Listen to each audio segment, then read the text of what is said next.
I don't normally talk about true crime or docuseries or on a crime, but for some reason I got roped into Netflix American Nightmare. Oh. And it's really parallel to Special Victim Units and Olivia Benson. It's really the story of not believing a victim. And what can go wrong with that. So it was a case in 2015 in Vallejo, California, and it was a couple, Aaron Quinn and his girlfriend Denise Huskins, were in bed and they were woken up in the middle of the night and drugged, and she was kidnapped.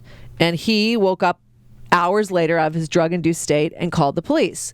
And really from the get-go, and I mean, anybody that's watched any crime, whether it's, a fictionalized movie or docuseries, usually the suspect is the husband, the boyfriend, the immediate close person. Yeah. So Aaron, although completely cooperative, is suspect number one basically immediately. And because the story was bizarre and far-fetched, and they may have been having a couple of relationship problems. Oh boy, So the time of this incident was around the time the movie Gone Girl had come out with Ben Affleck. Oh. And so they thought either now that the girlfriend had pulled this on him, or he was using that as a template to commit this crime.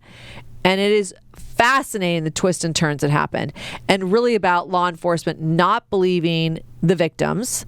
And it's only 3 parts, but the redemption is there is someone in law enforcement that does their job. It's a woman. It's basically your first case and does all the research and was able to link all this together and prove that what Aaron and Denise had said happened and catch like a huge serial peeping Tom escalated to rapist. Who knows where he was going to go if he was just continued.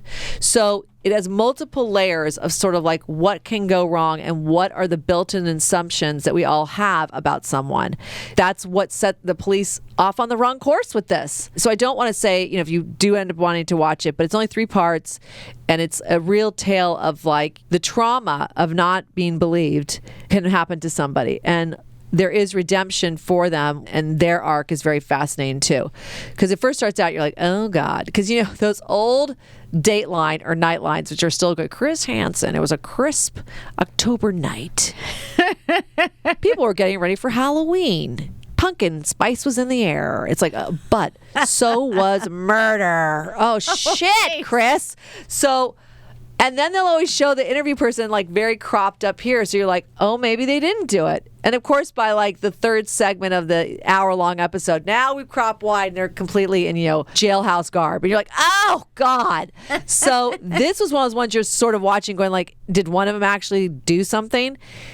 So like I said, it keeps you in suspense. You don't really know even who to believe yourself. So American Nightmare on Netflix. There are some crimes that I can't watch because, like Ed said, it's truly almost too disturbing. You're almost like, I don't even want to know that it exists in the world, but yeah, maybe you couldn't put blinders on. But like I said, this is part of it's about the breakdown of not believing victims and they were almost going to get completely vilified. I mean, they were in the press. The press didn't believe them. Wow. And then they were basically maybe to be prosecuted for a hoax. I mean, it was insane. And it was only this one detective who was able to link something that's happening in her county to theirs. Oh, yeah. Okay. So this sounds like, a really good television version of any of the true crime podcasts that are like, those are really entertaining stories. But sometimes I don't need someone talking about it. I want to see what's happening. I want to like watch it unfold. So that sounds interesting. I would be shocked if there's so many true crime podcasts that this hasn't been covered in it, because it seemed like it was, I vaguely remember it because like I said, this happened right around the time that movie Gone Girl came out. And so people thought, oh, someone's just playing a Gone Girl, which you're like, wow, that's pretty lot. Dark. Yeah. But so there you go. That's like my link. So Law and Order Special Victims Unit to American Nightmare on Netflix.